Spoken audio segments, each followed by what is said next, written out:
Yo, yo, yo. Welcome to the hodgepodge of nothingness, a.k.a. the NS9 postgame show on Pittsburgh Baseball Now. I'm your host, Anthony DiNardo. With me, we got Cody. Cody, 2 nights in a row, buddy. 2 nights in a row. It's insane. You've already put in more work in August than Jim. Hey, that's what I'm here to do. Just show up, Jim. That's my goal. I mean, the bar is set very, very low. From here until December, that's my goal. Well, I'm glad someone likes to actually go ahead and do some work on North Shore 9. Speaking of doing work, doing work, that's the first time I heard the intro. I've seen the intro, but it's the first time I heard it with the music. I got the full effect. Good job, DiNardo. Oh, well, thank you. But you didn't hear it last night, though, with Tyler? Anytime I've done it on my iPad, it mutes it. Oh, that's right, because you're doing your iPad. Yeah. Right. Look at you now working on your Mac. Mac. In the studio, man. Back on my computer, because all I had to do is fix the hertz or whatever going into the monitor for it to work. Right. No, so glad to have you back on 2 nights in a row. I think this is the first time you and I've done it. When you've come on, I think it's been with Ty every time. Yes. The old NS9 bets. Coming back. Yeah, we'll see about that. No, can't wait. But anyways, no. So the Pirates, they played tonight, by the way. The Pirates also lost tonight. So you've been on the show, 4 times now? I think this is my 4th, yeah. This is the first time you've gotten me to watch the Pirates 2 days in a row. What's your record? Of watching? On the post game. Are they like 0-4, I imagine? I think I think they're 0-4. 0-3, 0-4. Cool. I'm just wondering. I mess around with Alex Stumpf now because he talks about someone actually records every time he's doing a game. He's at the game, right? Like their winning record, and he's really, really bad. And we always make fun of Jim, right? Every time he's at a game, how terrible it is. Jim pops off his mouth and talks about how good JT Brubaker is tonight. He goes, "Oh, is JT Brubaker him? Guess when that was? Right before the 5th inning."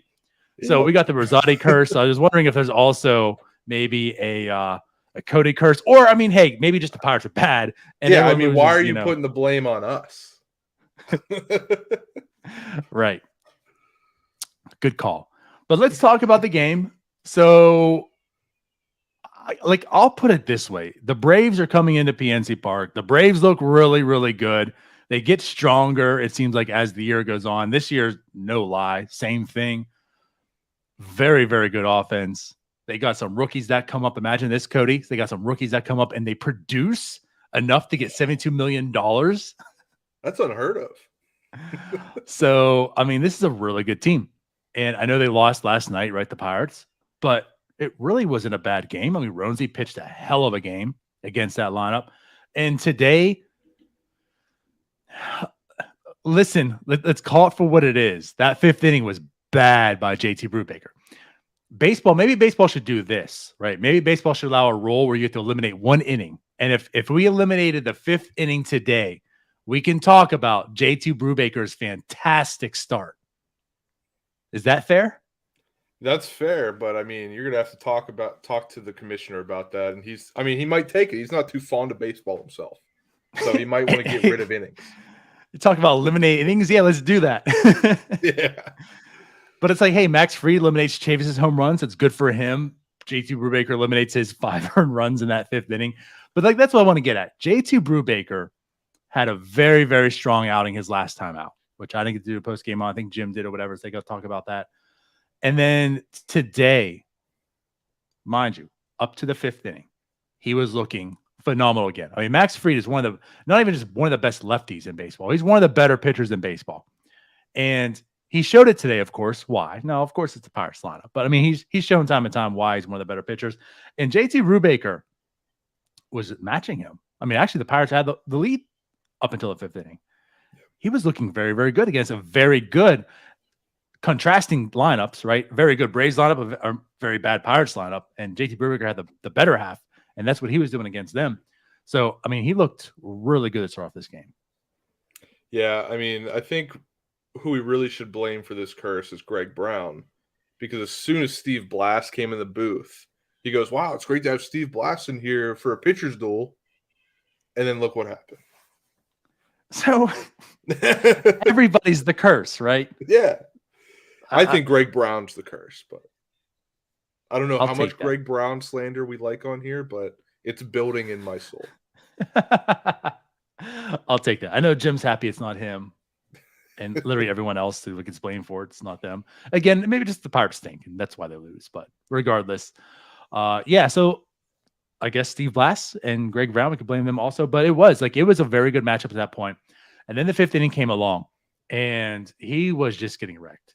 And the thing about this too, like, it's not as if, now mind you, there was a home run, but it's not as if like this team was just popping off and hitting homers off him. No, it giving felt like up. watching the old Cardinals games because they kill you with singles. That's what it felt like. And like, that's part of it. That's the thing. He had 6 straight hits.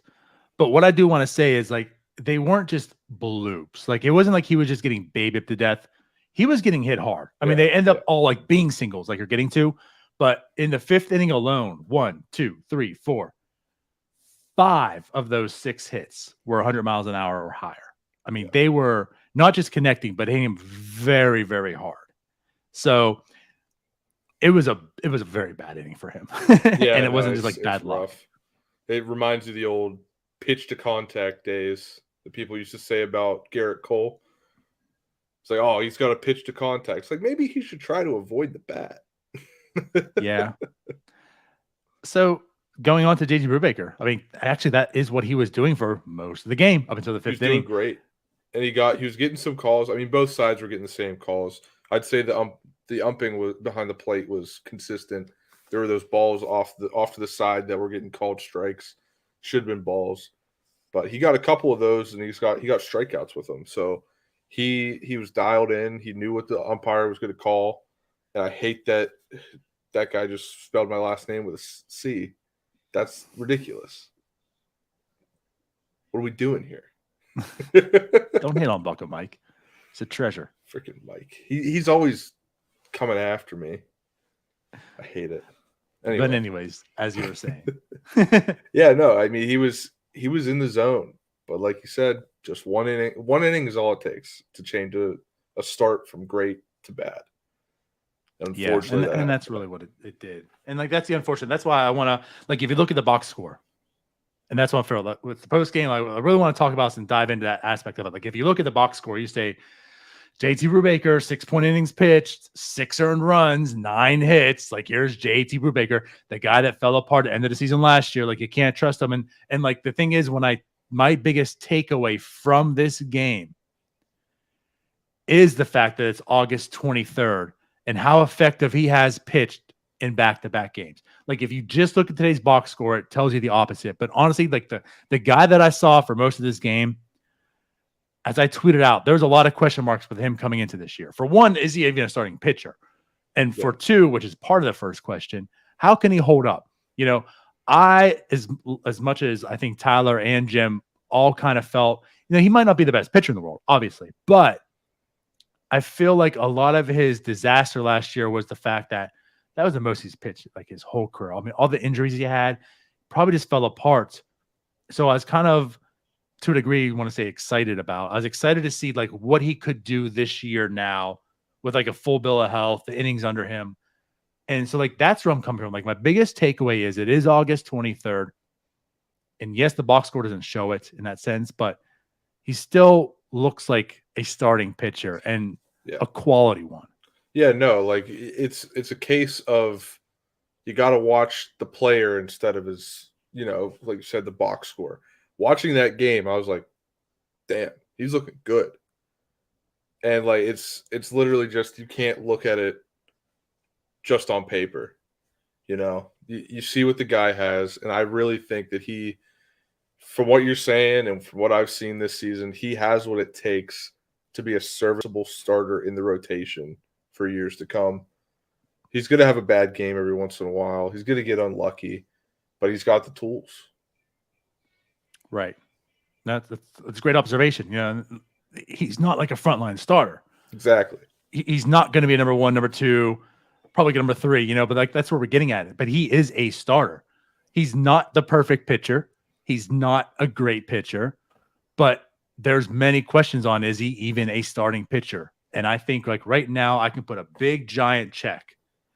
JT Brubaker is a starting pitcher, and I have a lot of faith in him going at least next year. All right. I'm not going to get too far ahead of myself and say he's part of the future, 2024, 2025 or whatever. But like, I feel comfortable and confident right now that JT Brubaker is a starting pitcher and probably one of our more reliable ones and effective ones for next year. But like, I can be confident in his abilities. I'm not going into the next year with the same questions about JT Brubaker, even after today's start.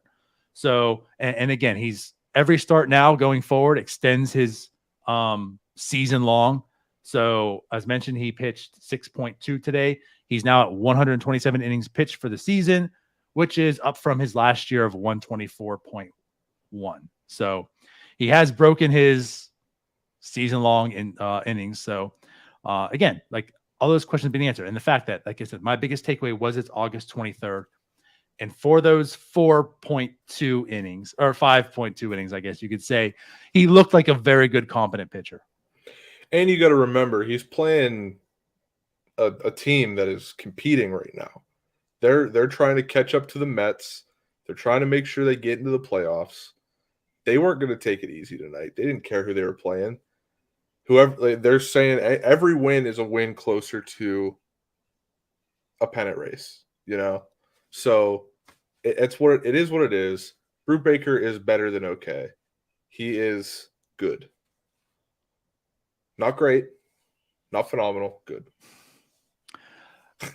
And I think the verbiage that can get lost. Like good and okay to me are kind of the same thing. Depending on. But the thing is, like he is okay. He is okay at this moment. Yes, he is okay. You need that. Like this team needs a lot of okay pitchers. They don't really have many of those. But of course, like going forward, they're going to need better than good or okay. They're going to need something that's borderline great. Yeah. Because that's what they're lacking. But anyways, we'll move past that. But yeah, and back to JT Brubaker. Another thing just of note, I mean, his slider looked so good last game. Same thing today. He had 11 swing and misses on it, 23 total swings on the slider, 11 misses, 48% whiff rate. I mean, they couldn't touch it. It's a great pitch. That's what I mean. He's got the tools. He just gets unlucky sometimes. Yeah. So I just really wanted to make sure like we stress that, box score, it looks like, okay, here we go. Same old JT Brubaker, end of the year, he's falling apart. But honestly, I saw a much different perception of that today. But I mean, numbers don't lie. It still happened. It is what it is, and was not a good start for him. And I'm sure he's not walking away from this saying, I did good. Yeah. The competitor to him is probably saying a few choice words at himself or whatever. And it's fair, but like you said, this is a damn good lineup. But overall, I come away pretty pleased. But let's move on to the next pitcher. There's another guy we've been talking about all year long who we feel like it's just like, when are the wheels going to fall off this guy? But it's Chase DeYoung, and he continues to do it. Like, even though all the underlining things for the most of the season just hasn't come together and shown like he should be a good pitcher, he's doing it. So he comes in, he cleans up JT's mess a little bit, goes 2.1 scoreless innings, again, lowers his ERA to a 2.13. I mean, we're getting towards elite numbers as far as like that goes, right? Pump brakes. But I'm saying, like, when you talk about reliever and like, ERA, if you look, take the name out. If I just said this is a reliever that's thrown, I can't even know off the top of my head, but I'm sure it's close now, like 55 innings pitched on the year. I'll look it up for sure. But he's at 2.13 ERA. You're probably sitting, that's pretty damn. You talk about good and okay. That's really, really good.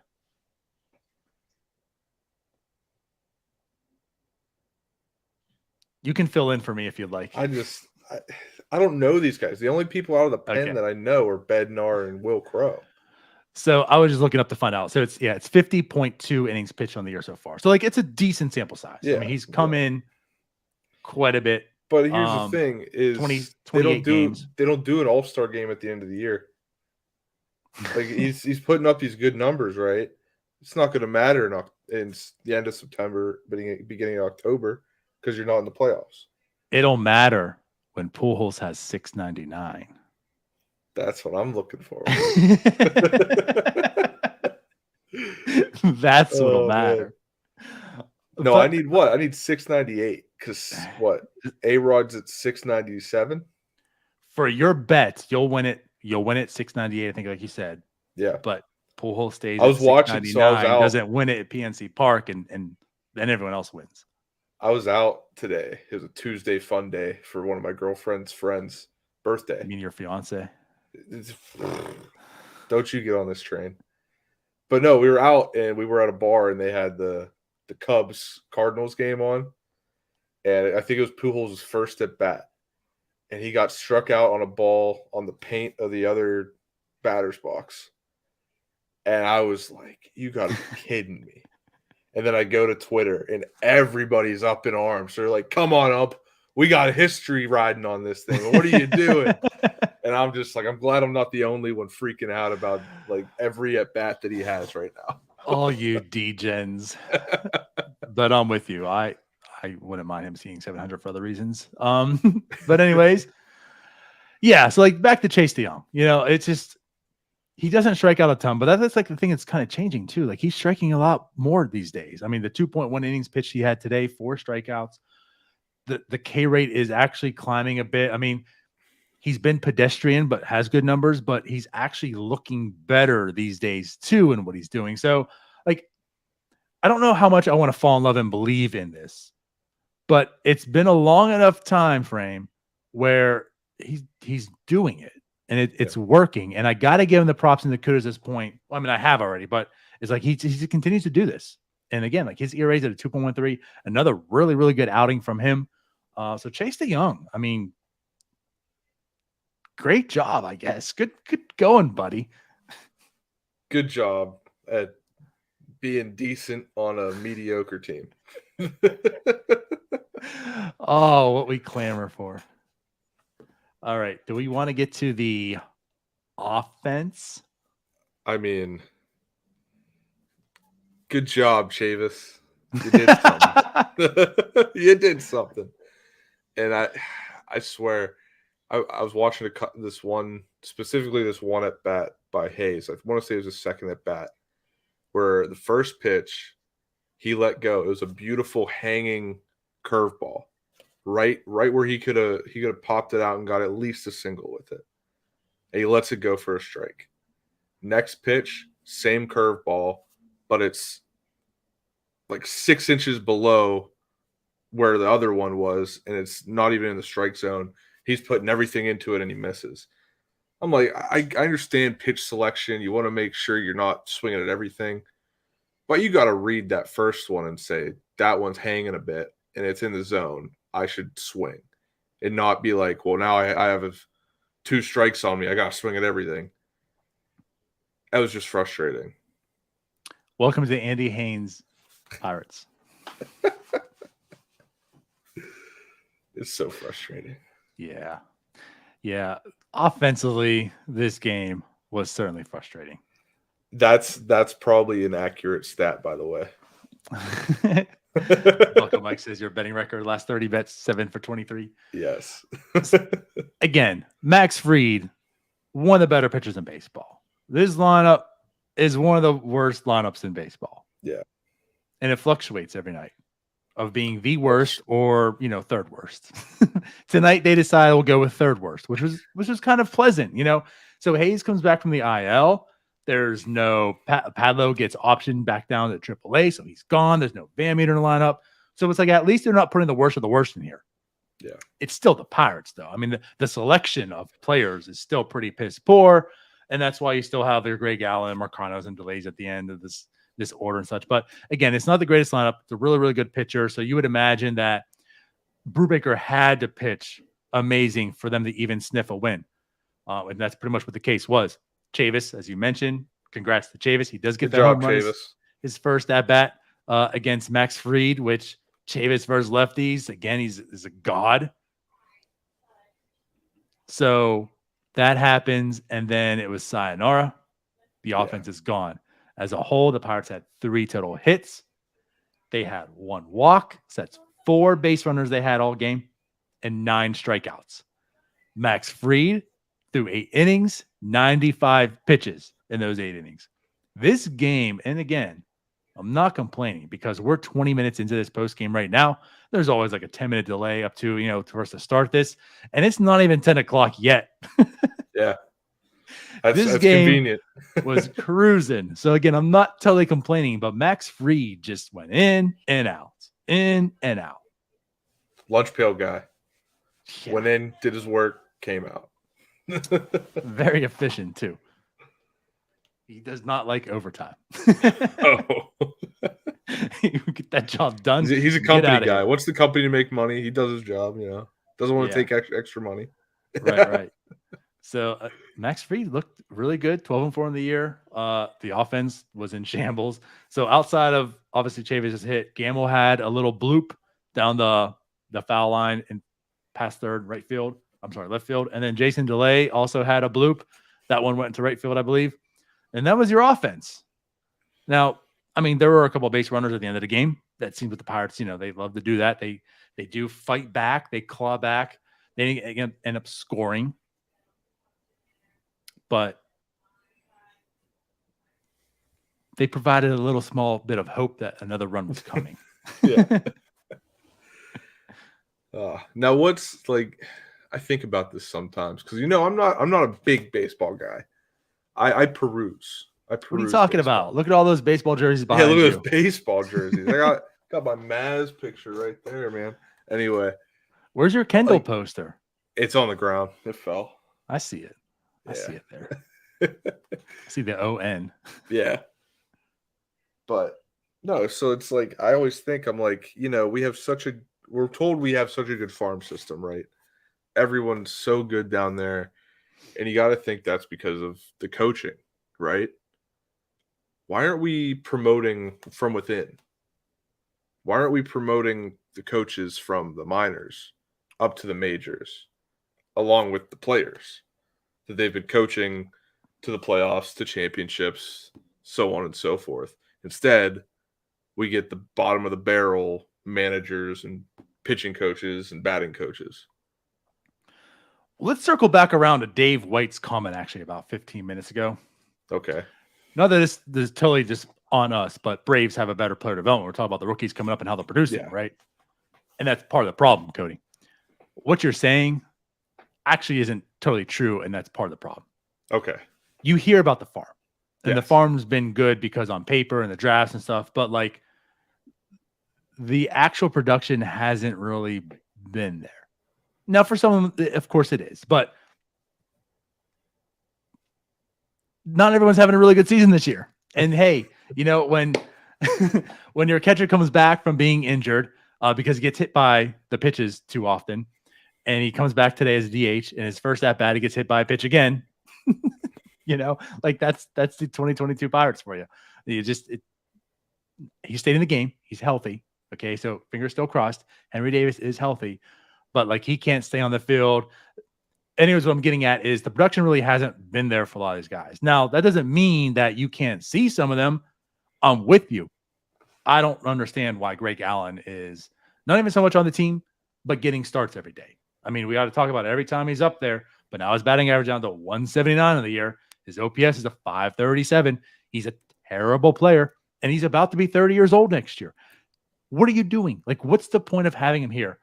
As we alluded to a little bit more the last time Tyler and I were on, and I'm just going to keep pounding this. It's like, when does Swaggerty get his actual chance?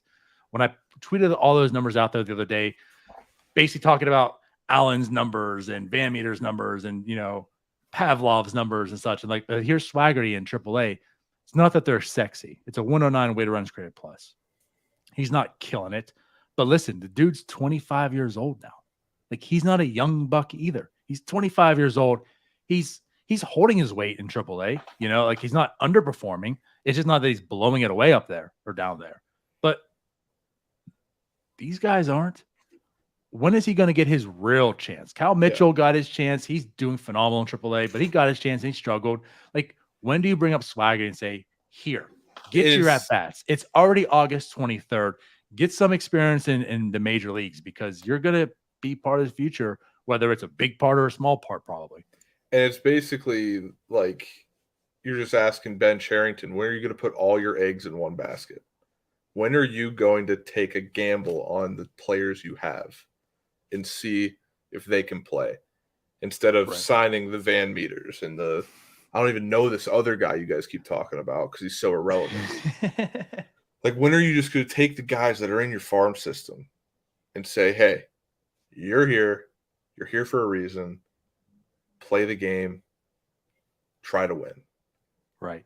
I think the entire fan base would be way more happy if you just put those guys on the field and they still lose.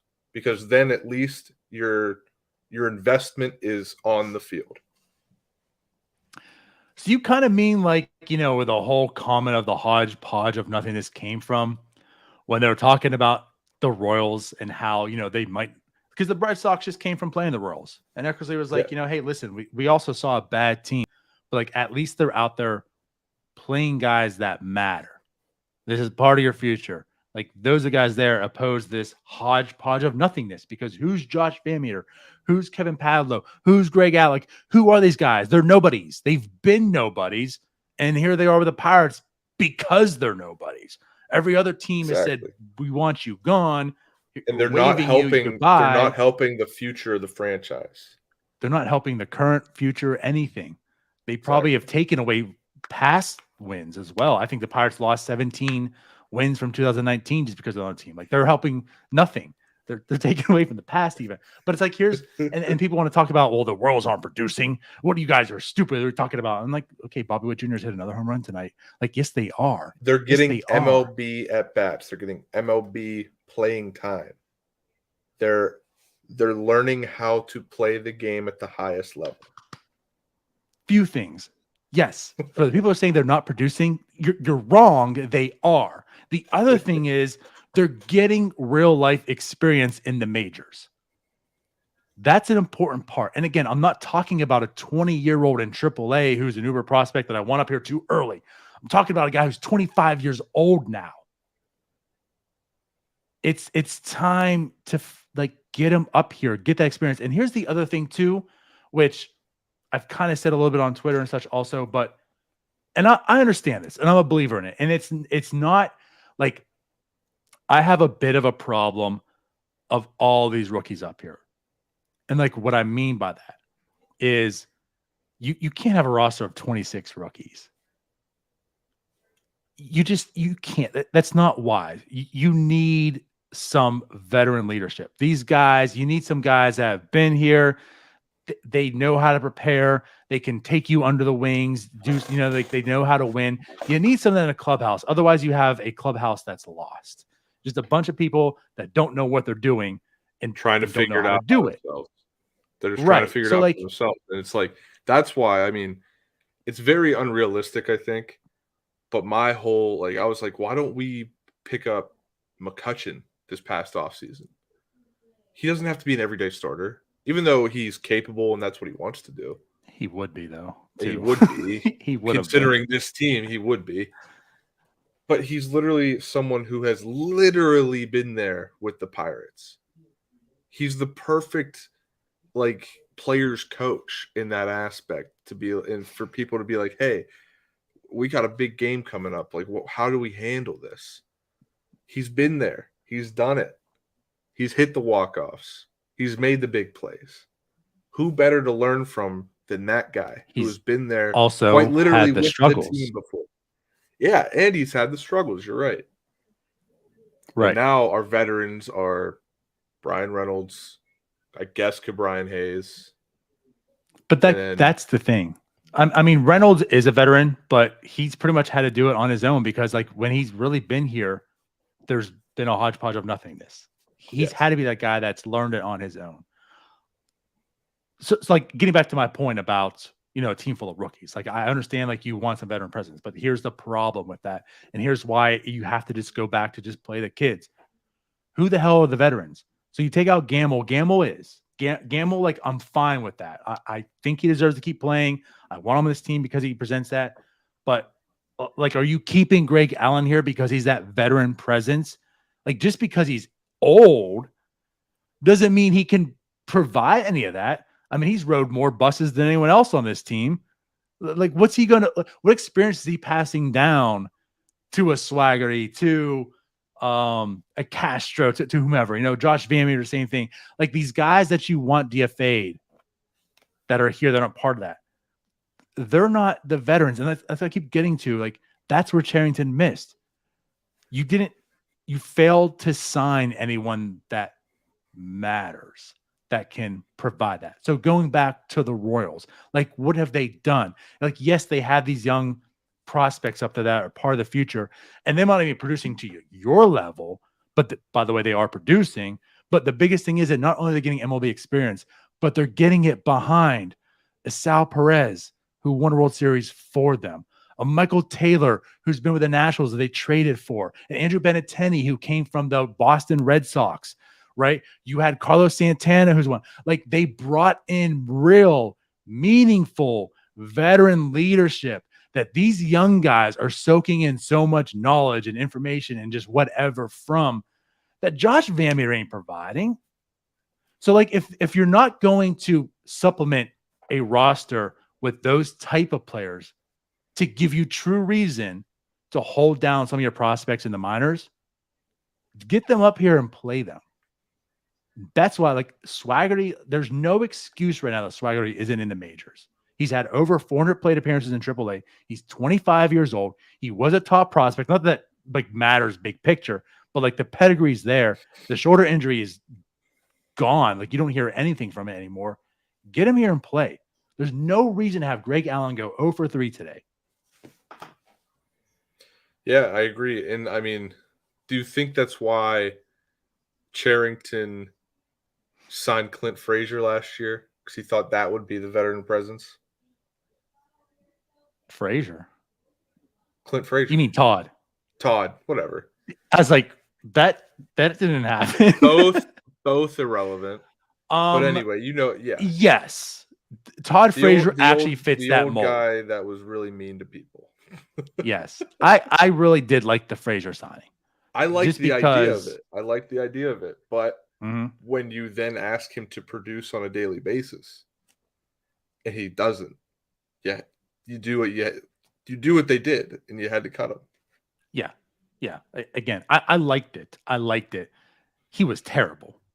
But the thing is, like, I also think he was better. He thought he was better than the whole thing. He didn't care. I bet you if a young guy came up to him for advice, he wouldn't have said. He would be like, "Dude, figure it out. I'm here for a year to collect a check." I don't know Todd Frazier that well. I don't know if I get that vibe from him.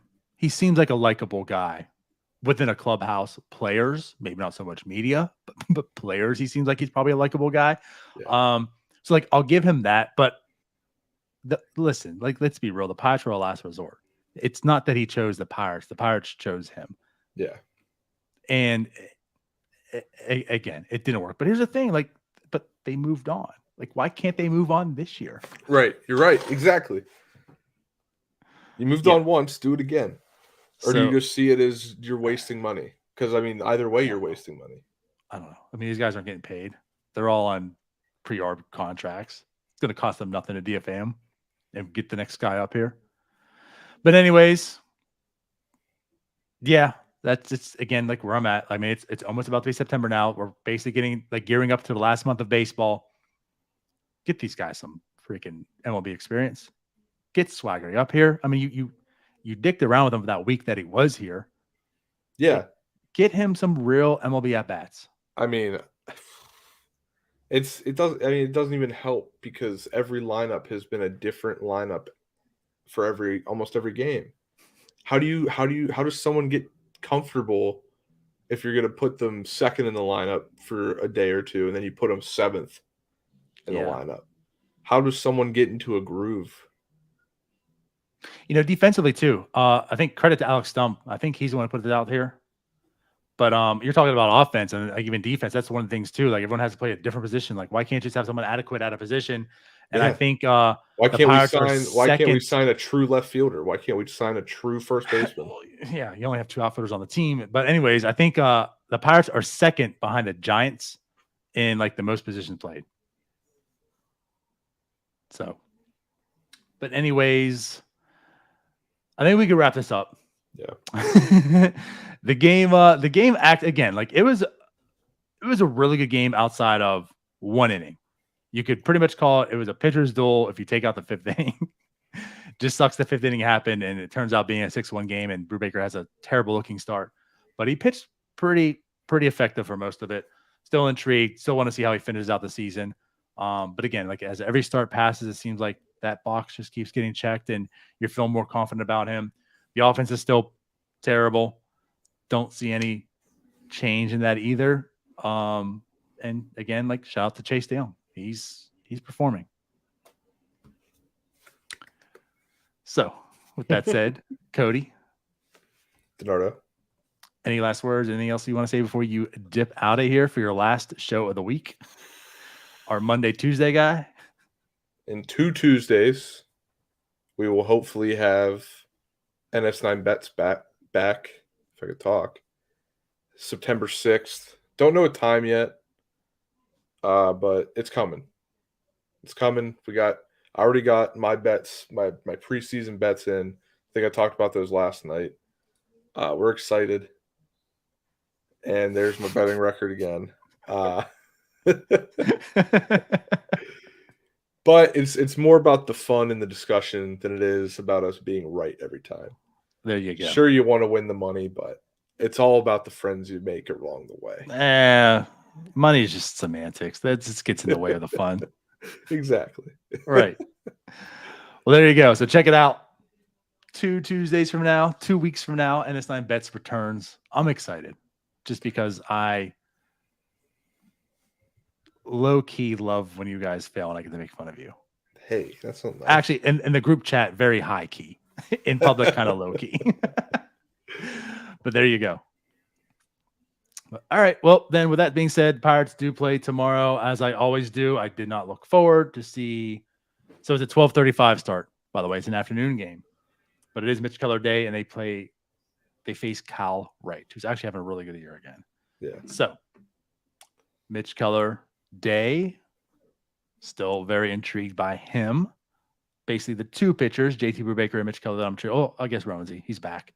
If we can consider him again. So Mitch Keller Day, intrigued. And I guess we'll find out what we're doing because it is Wednesday. Jim, I think, is going to be back. Who knows? But it's an afternoon game, so he might be doing it by himself in the afternoon. He better be doing it by himself in the afternoon. Jim has like the next 3 weeks all by himself. I hope he gets drunk for all of them. Right. Like all me right. and Tyler last night. You and your wine. Hey, it was good old Franzia. There you go. All right, guys. Well, once again, appreciate you coming along for the ride, watching us. We'll see you tomorrow. Bye-bye.